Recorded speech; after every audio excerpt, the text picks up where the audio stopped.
앞으로는 게임이 이제 그것뿐만 아니라 삶의 한 영역으로 들어올 것 같습니다. 그래서 게임과 가상현실이 결합되고 해서 이게 이제 메타버스가 되고 하는 것인데, 고령사회를 극복할 요인 중에 하나가 저는 이 메디신 부분, 분산과 장기 투자, 그 다음 세 번째 중요한 요소를 저는 인내라고 그럽니다. 인내. 예. 네.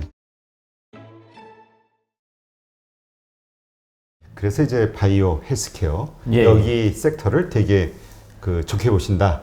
예, 그것도 좋고, 이제 로봇도 괜찮고요. 로봇도. 일본은 로봇에 이제 많이 투자를 하고 있고, 요즘에 이제 유행하는 메타버스 같은 경우는 보통 보면 이게 젊은 사람들의 전유물이라고 생각을 그렇죠. 하거든요.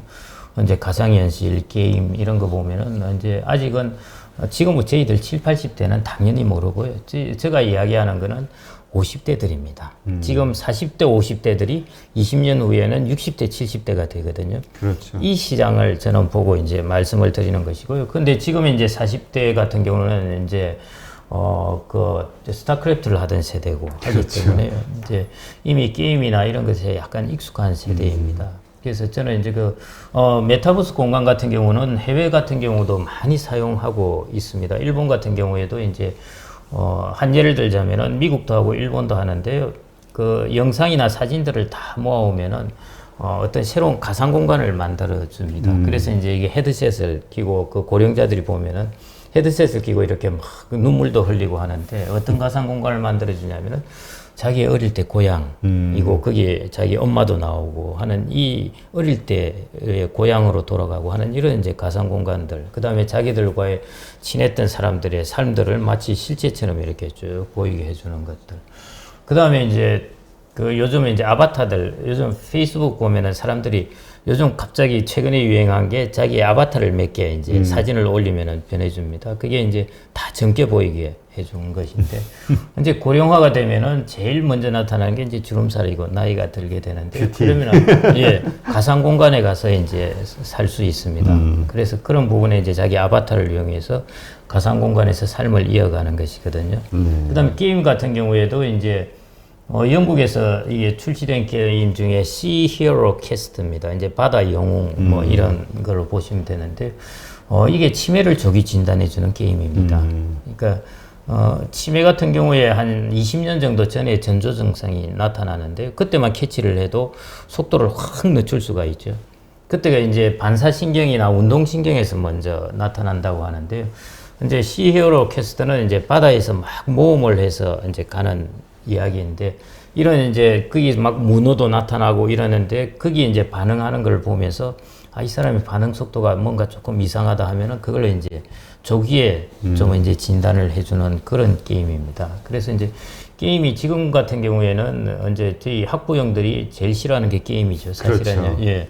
그래서 사행성 중독, 아이들 이게 못하게. 이제 예, 게임의 대명사처럼 되어 있는데, 앞으로는 게임이 이제 그것뿐만 아니라 삶의 한 영역으로 들어올 것 같습니다. 그래서 게임과 가상현실이 결합되고 해서 이게 이제 메타버스가 되고 하는 것인데, 그게 이제 고령자들이 의외로 이 시장들에 이제 뛰어들어서, 규제만 제 생각에 이상한 규제들만 좀 없으면은 상당히 시장이 커질 수, 지금도 이미 큽니다만은 그렇죠. 여기 이제 박차를 가해주는 것이죠. 그렇죠. 그게 이제 예. 열리면 이제 많은 컨텐츠들이 나오면서 맞습니다. 예, 예. 시장이 확 성장. 예. 그래서 AR, VR 뭐 말은 몇 년 전부터 엄청난 기술처럼 떠오르긴 했지만 그걸 가지고 활용할 게 별로 없다 보니까 예. 그랬는데, 지금 말씀하신 대로 그게 점점 고도화가 된다 그러면 정말 괜찮죠. 해볼만 하죠. 최근에 이제 코로나19가 이 4차 산업혁명을 이제 확 저는 한 10년은 앞당긴 것 같아요. 야, 이게 세상이 이렇게도 될 수가 있구나 하는 것인데, 코로나19 닥치면서 우리나라는 이제 줌이라든지 이런 걸로 가지고 많이 하고 있는데, 해외 같은 경우는 이제 가상 공간을 많이, 미국 같은 경우는 가상 공간을 만들어서 했고, 우리나라도 보면은 최근에 숙대가 입학식 한다 할 때 가상 공간에서 이제 하게 하고 그렇지 않습니까? 아직 초보적인 단계인데요. 이 부분이 이제 많이 앞당겨 버렸고요. 투자를 앞당기게 되니까요. 또 하나는 이제 바이오 같은 경우도 이게 코로나19가 닥치면서 바이오 업체나 이런 곳에서 일단 이번 뭐 백신만 해도 한번 보십시오. 이게 어마어마한 기술 발전을 그렇죠. 이루게 되거든요. 이게 책임도 면해지면서 테스트를 해줄 수 있다는 것은 어마어마한 시장을 가지고, 이거는 뭐 정말 좋은 기회입니다. 좋은 기회라고 하긴 그렇지만 제약회사 입장에서는요. 거기다 이번에 이제 코로나19 닥치면서 바이오나 제약회사들이 자금을 많이 끌어들였지 않습니까? 이제 투자할 수 있는 여력을 마련한 것이죠. 그래서 이번에 코로나19로 제가 이제 이 책을 쓰게 된 이유 중에 하나도 이전에도 제가 데모테크에 관련된 말씀은 드렸었습니다. 이제 인구 구조하고 테크놀로지가 결합되는 것, 이쪽의 시장이 크게 형성될 것이니까 이 시장에 투자했으면 좋겠다 했는데 최근에 코로나19가 닥치면서 이게 가속화가 돼버린 겁니다. 그렇죠. 예, 그래서 이 부분이 좀 더 이제 유망해질 수 있겠다 그런 생각이 좀 들었습니다. 그렇죠. 사실 언택트라는 어떤 키워드로 예. 그동안 앞으로 괜찮을 거야라고 이렇게 그냥 그 인정받던 그런 그냥 약간의 인정을 받던 그런 기업들이 그냥 확 부상이 맞습니다. 되는. 예. 그래서 말씀하신 대로 뭐 5년, 10년 땡겨졌다 세상이 예. 뭐 이런 예. 얘기를 하시는 분들이 예. 많더라고요. 아까도 계속 얘기하셨지만 이제 세계가 다 늙어가고 있다. 이제 은퇴자들이 자꾸 나오고 고령자층이 세계적으로 늘어나고 예. 있다. 아까 12억 명 얘기하셨나요? 예. 예. 네.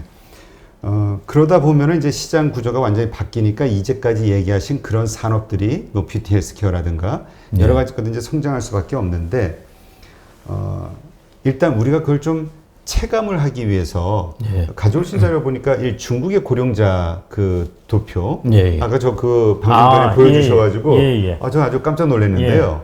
일단 지금 우리도 지금 평가하는 게 중국이 엄청난 어떤 활력을 가진 세계의 공장 역할을 하고 있지만 앞으로는 세계 중심의 소비 시장이 될 수 있다 이런 얘기를 많이 하고 있잖아요. 그래서 중국에 대한 투자 스터디를 많이 하는데 중국도 지금까지 우리가 알던 거와는 이제 앞으로는 달라져야 된다 생각이 각도가 이 근거가 이제 바로 인구 구조 변화잖아요. 요걸 한번 좀 설명을 해주시죠. 정말 좋으신 질문인데요. 세계 인구 구조 변화에서 사실은 앞으로의 한 4, 50년 변화에서 제일 핵심은 중국입니다. 선진국은 이미 이제 고령 사회가 왔기 때문에 그게 변해간다는 것은 알고 있는데요. 거기에 급속하게 이제 숫자를 얹어주는 것이 이제 중국인데 문제는 이제 중국이 인도 같은 경우는 이제 1인당 GDP가 한 2,500달러 정도이거든요. 중국은 10,000달러입니다. 차이가 꽤 나는데 중국이 예를 들어 1인당 GDP가 한 4,000달러 정도에서 고령사회에 들어갔다면은 이거는 별로 좋지 않은 신호입니다.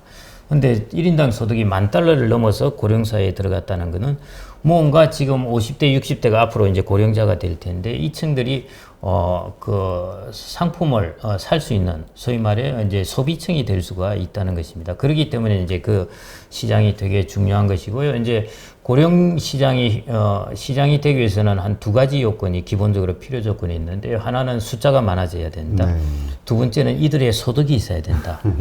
아무리 숫자가 많아져도 소득이 없으면 코스트가 되는 것이고 이 집단이 왜냐하면은 건강보험 이런 거 의료비만 쓰게 되니까 전부 사회가 지불을 해줘야 되잖아요. 맞습니다. 그래서 사회가 훨씬 안 좋게 되는 것이고요.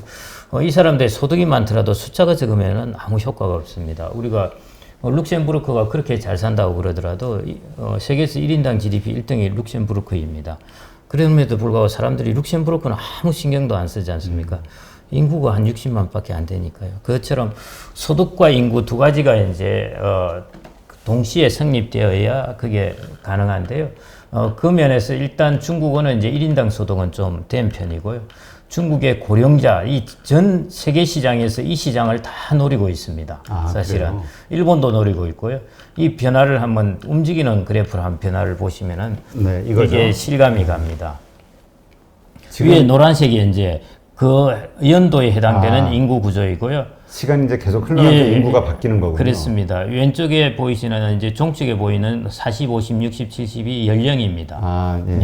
그리고 이제 파란색은 이제 남자야. 그리고 빨간색은 여성 이렇고요.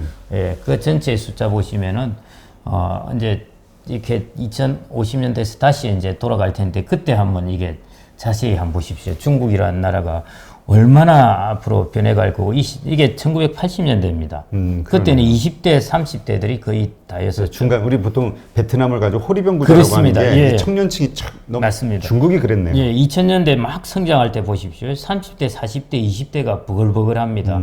근데 2010년대를 넘어가면은 40, 50대가 많죠. 자, 이제 2020년 이제 이때를 넘어갔습니다. 5, 60대가 많기 시작하지 않습니까?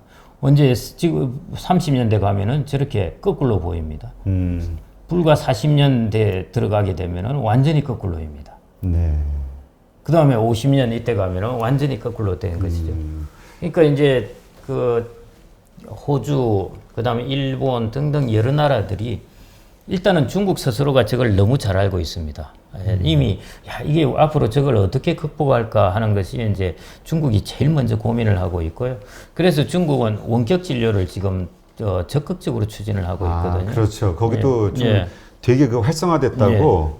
그래서 중국이 제가 이제 조금 극단적으로 말씀을 드리자면은 중국이 사실은 알리바바 등등으로 해서 한 게 이커머스 시장이지 않습니까? 그 어마어마한 중국 시장을 다 통합을 해버린 것입니다. 그래서 급속하게 성장을 한 것인데요. 지금의 이제 중국이 제가 보니 고령사회를 맞아서 해야 될 부분이 이 메디신 시장 같습니다. 온라인 그러니까 원격 진료 같은 것이죠. 그래야 저 넓은 시장에 고령자들을 값싼 가격으로 퀄리티 좋게 그 진료를 제공할 수가 있기 때문에요. 그러니까 이 말씀은 사실 우리가 그 뭐라 그럴까요?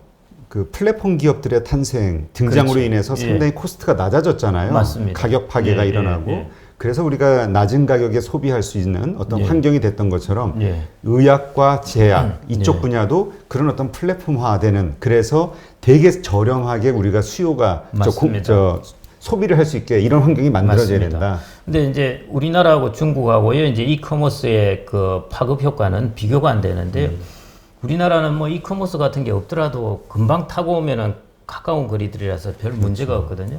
중국은 저 14억 인구가 저렇게 흩어져 있는 인구들을 저렇게 빠른 속도로 제품을 유통되게 만든 것, 그래서 급속한 성장이 가능했습니다. 그래서 저는 사실은 미국에서 만든 그 기술 때문에 중국이 성장을 하게 되었고요. 그 다음에 앞으로 또 고령사회를 극복할 요인 중에 하나가 저는 이 메디신 부분에서 저는 중국이 적극적으로 투자하리라고 보아집니다. 이 메디신이라고 하면은 저는 일단 약품 쪽이 먼저 떠오르는데 그 원격 진료가 일단 기본이겠죠. 근데 이제 원격 진료가 되다고 보면은 또 그에 대한 처방전도 그렇고 제약도 그 이렇게 뭔가 쉽게 집에서 받을 수 있게 진료. 근데 이제 이건 되게 진입장벽이 규제가 관건이잖아요. 지금 미국이나 뭐 중국이나 이런 나라들이 지금 이 혁파가 되고 있나요? 미국은 되고 있고요. 미국은 중국도 마찬가지입니다. 근데 우리나라는 뭐 아시다시피 지금 그렇죠. 아마 이해관계 때문에 아마 쉽지는 않을 것 같다는 생각이 들어요. 원격 진료 자체도 지금 상당히 어렵잖아요. 그렇습니다.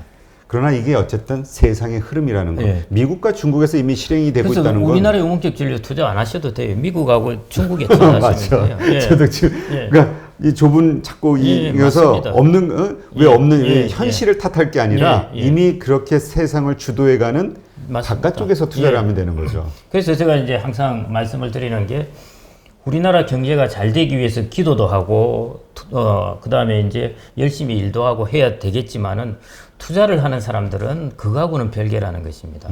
투자를 하는 사람들은 애국심이라고 해서 여기 막 그래도 우리나라 기업을 해야 될지 이런 게 아니라 잘 될 곳에 투자를 하면은 됩니다. 지금 저 중국 시장의 어떤 인구 변화 이걸 보면서 저도 처음에는 어떤 생각을 했냐면은 우리가 저 중국의 저 변화를 이용해서 어떤 방식으로 돈을 벌 수 있을까? 맞습니다. 그러니까 근데 이제 그 관점이 투자자라기보단 우리 한국이 어떻게 저 중국 시장을 활용해서 돈을 벌까 이거였는데 그러니까 우리가 뭔가를 만들거나 우리가 뭔가를 해서 그것보다도 그냥 저것을 잘 활용할 수 있는 저 중국의 최고 기업을 투자하면 되는 거잖아요, 그게. 중국 그래서 바이오 업체들 많이 오릅니다. 중국은 언제 앞으로 이제 우리가 합성의약품하고 이제 바이오 의약품이 있는데요. 아직도 합성의약품 비율이 7입니다. 바이오 의약품은 3 정도 비중을 차지하고 있는데요. 이제 앞으로 이번에 이제 코로나 백신 놓은 게 대표적인 바이오 의약품이지 않습니까? 그렇죠. 바로 항체가 아니라 유전자로 이제 들어가는 그런 형태를 지금 어마어마한 실험을 하고 있는데 중국도 마찬가지로 이제 앞으로 이제 코스트를 낮추면서 그리고 효과를 높이기 위한 이 부분에 대한 투자를 이번에 그 백신 바로 만들었지 않습니까? 그 기술이 일단 뭐 중국에 대해서는 또 불신을 하고 있는 분들이 워낙 많다 보니까 뭐 어떤 정치 구조의 어떤 불안정성 이런 것 때문에 그러나 어쨌든 자본주의 논리로 봤을 때는 분명히 저기에 이제 기회가 있다. 맞습니다. 이렇게 봐야 되겠죠. 중국 시장이요. 제가 이제 중국의 기업들을 이렇게 쭉 보고 있으면요. 경쟁이 우리보다 훨씬 치열합니다. 자체에서 중국에서. 뭐 사회주의니까 적당하게 이렇게 서로 하게 하겠지가 아니라요. 알리바바도 지금 뭐 다른 펀드든가요? 그 기업이 뭐 알리바바를 지금 바로 지금 치고 오고 있고 뭐 이런 지네들 전기차 회사들끼리도 지금 뭐 치열한 경쟁이고 특히 이제 유통시장을 두고는 뭐 경쟁이 정말 격합니다. 그렇죠. 예, 그래서 상당히 그러다가 이제 우리가 일반적으로 경제학에서 기술 혁신을 이루기 위한 중요한 필요 조건 중에 하나가 인구입니다. 싱가포르 같은 데는 절대 기술 혁신이 안 일어나요. 그렇죠. 인구 800만 도시에서는 기술 혁신이 일어나지 않습니다. 시장이 없으니까. 그렇죠. 예. 그러니까 미국 같이 인구가 한 3억 몇천이 되든지 중국처럼 14억 되든지 이런 곳에는 한번 이렇게 이노베이션의 마인드가 있다고 그러면은 기술 혁신을 일으킬 수 있는 토양은 너무 좋다는 겁니다. 그래서 저는 항상 이제 중국의 기술 혁신의 속도를 꼭 좀 주목을 해야 된다 이렇게 좀 말씀을 드리고 싶고요. 저 시장을 한번 보십시오. 앞으로 중국 공산당도 저걸 잘 알고 있거든요. 저거 뭐 저희들 아는 것보다 훨씬 뼈저리게 느끼고 있습니다. 그러니까 저것을 해소하기 위한 혹은 그렇죠. 저 사회에서 예. 잘 뭔가 예. 그 문제 없이 돌아가게 맞습니다. 하기 위한 어떤 예. 정책들이 예. 나올 수밖에 없고 예. 그 정책에 맞습니다. 순응하는 예. 기업 맞습니다. 그거를 우리가 예. 선택을 예. 해야 된다. 맞습니다. 그래서 이제 이제 앨런 그린스펀이라고 미국 연준 의장을 했던 네. 사람이 자기 자서전에서 이제 이런 이야기를 했는데 세계가 은퇴한다 말을 했습니다. 이제 이까지 이야기를 하면 괜찮은데 그 밑에 붙은 단서가 그런데 과연 지탱할 수 있을까 했는데 선진국들은 지탱할 수 있습니다. 근데 이제 중국이 우리나라가 그다음 케이스이고 일본은 저렇게 이제 어려움을 좀 겪었고 계속 물론 이제 다른 이유도 있긴 하지만요. 우리나라가 앞으로 이제 큰 도전을 받게 되고 그다음이 중국이 그 도전을 받게 되게 됩니다. 그래서 이제 그 과정에서 저 도전을 극복하는 과정에서 이제 많은 기술 혁신들이 일어나게 될 것이고 저희들은 저쪽에 투자를 하자는 것입니다. 그러니까 우리가 이제 큰 틀에서는 이제 동의가 되는데, 예. 근데 우리가 조금 더 마이크로적으로 예. 들어가 보면, 그럼 어떤 기업에 투자할 것이냐 이런 이제 부분들이 있잖아요. 예. 근데 이제 우리가 그건 좀 많은 시간이 걸리는 거니까 예. 어떤 원칙 같은 거를 좀 기준을 잡는다고 하면 어떻게 잡을 수 있을까요? 예. 텔라당 말씀을 드렸는데요. 혁신 기업은 그 미국 같은 경우도 처음에 자동차 기업들이 수백 곳이 있었는데 그게 이제 크라이슬러, GM, 이제 포드 세 개로 압축되지 않습니까? 그래서 혁신 시장이 일어날 때는 기업이 생겨났다가 그다음 또 망하고 그렇습니다. 그래서 어떤 기업을 선택하시지 말고요. 그 기업의 묶음, 예를 들어 섹터. 우리가 그 섹터라고 그러죠. 아까처럼 원격 진료가 있다고 하면은 원격 진료하는 기업들이 이렇게 여러 기업이 있을 텐데 그 묶음을 그냥 이렇게 거물로 착 들고 와서 그걸 사시라는 것입니다. 그 중에 애널리스트도 이 중에 어떤 놈이 성공할지 잘 모릅니다. 그렇죠. 개별 기업은 모르죠. 예. 그렇게 되면 예를 들어 우리가 50개의 기업을 이렇게 거물로 확 들고 와서 샀다고 그러면은 그 중에 이제 예를 들어 3개가 경쟁에서 밀려났다고 그 가정을 하겠습니다.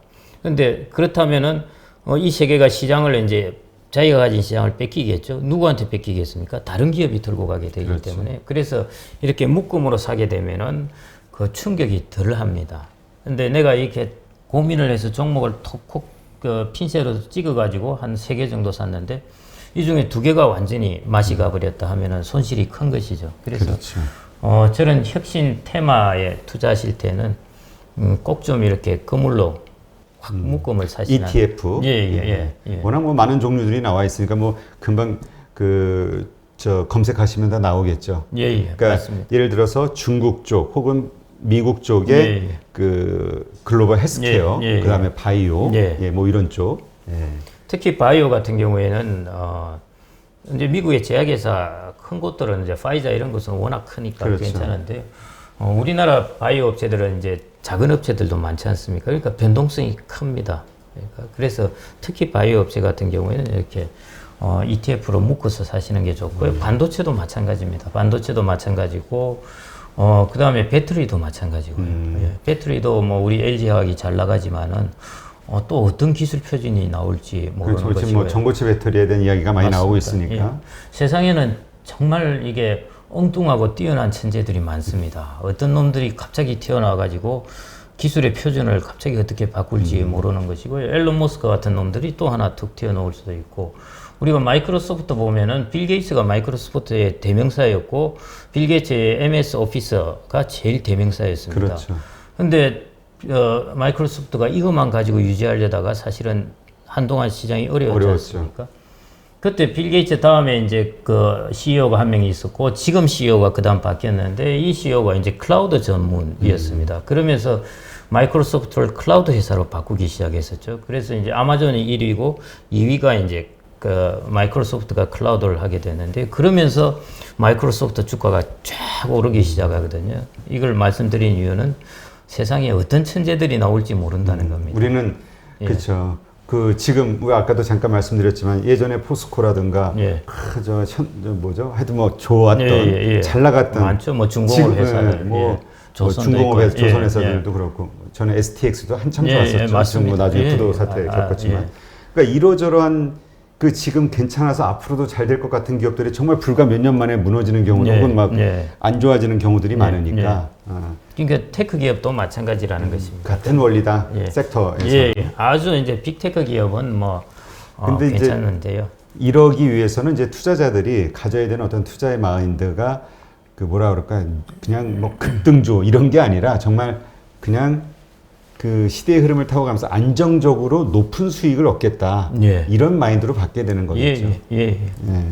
알겠습니다. 하여튼 지금 말씀하신 이 분야, 중국이 어떤 인구 구조를 봐서도 그렇고 이거는 뭐 미국도 그렇고요. 이건 전 세계 선진국들의 같은 케이스일 테니까 이 섹터, 이 분야에서 우리가 그 돈을 벌 기회를 찾아야 된다. 제가 이제 이런 비유를 좀 말씀을 드리는데요. 이제 저는 주식을 투자하는 것, 이제 투자하는 것 중에 사실은 지금 그 채권도 금리가 1% 돼버렸으니까 이게 투자 자산으로서 매력은 없어졌고요. 그렇죠. 유동성 자산인데 그러다 보니까 이제 남아있는 것이 주식 부동산인데 그 중에 이제 주식이야말로 이제 제일의 공격수입니다. 근데 이 야생마와 같아가지고요. 이게 막 힘차게는 뛰어가는데 자칫하면은 떨어뜨려 버립니다. 그렇죠. 이게 이제 주식 투자의 제일 리스크인데 그러면은 사람들은 이게 노새를 안 타고 다니고 야생마를 타고 다니면서 어떻게 했느냐 하면은 이렇게 재갈을 물리고 그 다음에 이게 이제 굴레를 씌우고 고삐를 했지 않습니까? 투자도 마찬가지.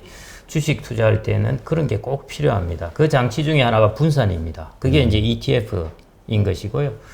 그 다음에 하나가 이제 분산이 있고 그 다음에 하나가 이제 장기 투자입니다. 그게 마치 고삐를 갖고 있는 거와 마찬가지인데 그래서 이게 파이낸스 교과서에 나오는 것인데 이걸 그냥 실천하는 것인데 실천하기 어려워서 그러는데요. 그래서 그렇죠. 저는 분산과 장기 투자, 그 다음 세 번째 중요한 요소를 저는 인내라고 그럽니다. 인내. 그렇죠. 많은 분들이 이건 알아요. 근데 교과서적인 얘기 아니야. 원론적인 얘기 아니야. 그렇게 좀 폄하하는 분도 있지만 사실 이게 가장 과거서부터 지금까지 먹히고 있는 방식이라는 거죠. 그렇습니다. 알겠습니다. 투자하시는 분들은 하여튼 이거 잘 생각해 보셔야 될 지점이 아닐까 이런 생각이 드네요.